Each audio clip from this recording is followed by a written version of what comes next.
Bitcoin broke above 120,000, Ethereum above 3,000, XRP at the $3 range, and you think you're too late to the crypto bull run.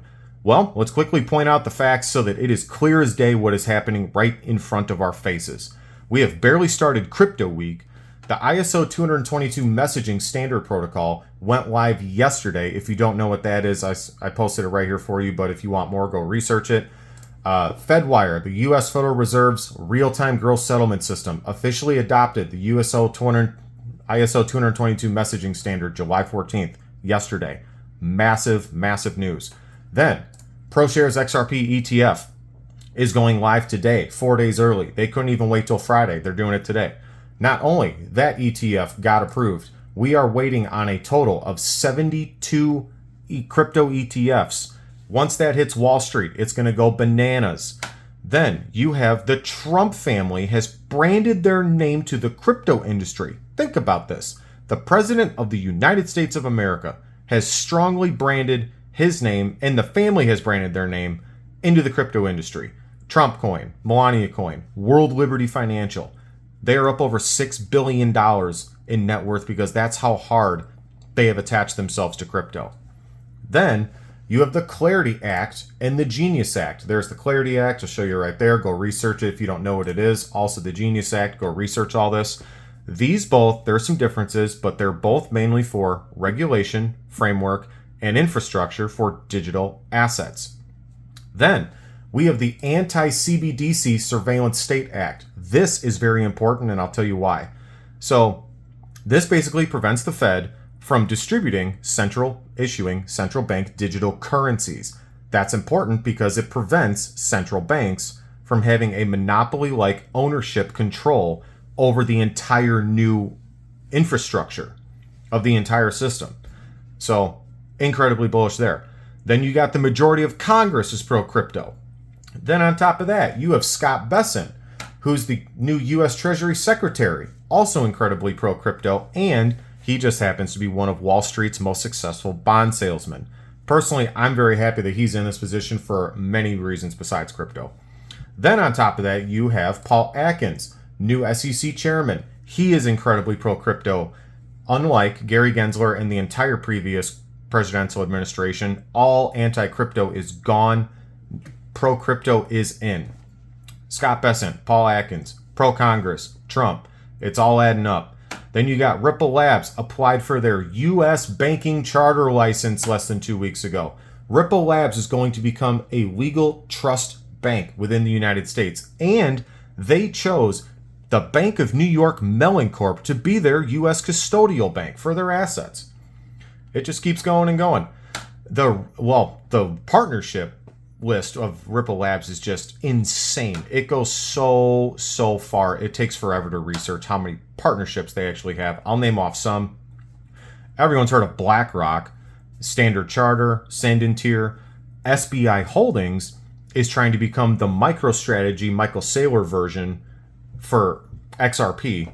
You have Japan's entire banking system has been onboarding and testing the XRP ledger ever since the yen carry trade created a market implosion last August. If you don't know what that is, go research it. I'm not going to dive deep into it, but basically, we saw a market crash in August. Japan saw a massive market implosion. Then what happened in early September? Just a couple weeks later, Tokyo held a massive XRP convention, and then within a week after that, the majority of the banks in Japan started onboarding and testing the XRP ledger. And by the end of 2025, the country is hoping that all banks will be compliant, on board, and ready to go live. It just keeps going and going. Now, there is one thing to point out with Japan.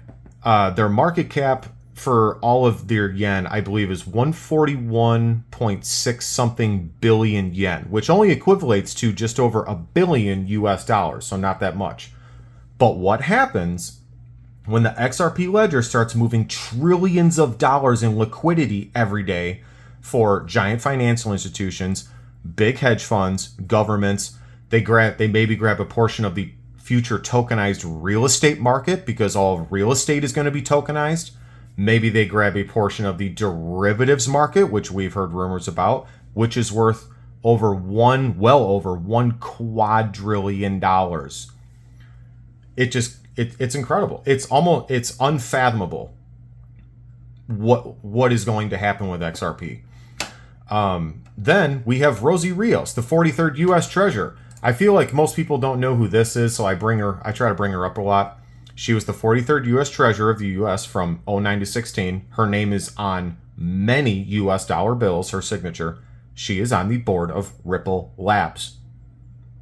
Think about that for a second. Then, with the partnership with Ripple, I forgot to mention this. There are so many partnerships that we know about, but then look at this.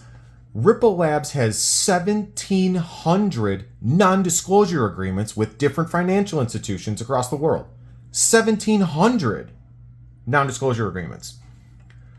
Then, if you if you bring up crypto staking, a lot of people I find aren't even aware that you can stake your crypto and earn yields on it. Similar to like the hilarious 0.5%, if you're lucky, 1% that you get from your savings account. These crypto staking, I mean, some are low, some are pretty low, but I mean, they get up to 10 to 16% on some of these assets. Some of them even higher on some exchanges. Uphold, I like Uphold, but there's Uphold, Coinbase, Robinhood, Webull, Binance, Kraken. There's many other exchanges, and almost all of them offer yields now. It's becoming just a broad standard across the industry. So we're going to play now a short video clip from Crypt Bros on why holding XRP, XLM, HBAR, and certain other real-world asset cryptos, not joke meme coins, but real-world asset digital assets, is such a huge deal. So subscribe to the channel, hit the like button for more important info and updates. Let's listen in real quick. Crypt Bros. Those of you that are XRP holders, Ripple, XRP, XLM, HBAR, do not sell your product. Do not sell your units. Hold a minimum of 10,000 units on a cold storage inside of an irrevocable private trust. That qualifies you to be able to become a private banker. We teach this process. You'll be grandfathered into the new system. That way, you don't sell. You leverage, collateralize, and put everything on the blockchain. You tokenize all your assets, your resources, your homes, your business, everything gets tokenized. This way you never have to sell. And if you don't sell, you're constantly growing. For the young guys out there and the young girls, these new crypto millionaires, do not sell. Selling is the worst possible thing you can do with an XRP, and here's why. That's right. There are two sides to this game. There are the deep state side, the BIS, the Bank of International Settlements, along with all the rest of the private central banks. And then there's our side, the private central bank that's standing up for the people. And we know how to play this game. We've been working on it now for a long time. If you sell your XRP when the price bumps, you're going to cause a problem. The moment that you sell, you're putting those XRPs back into that open market, and the other side are going to get them. They're going to scoop them up. That's how the game is going to be played. You leverage that shit. You do not sell it.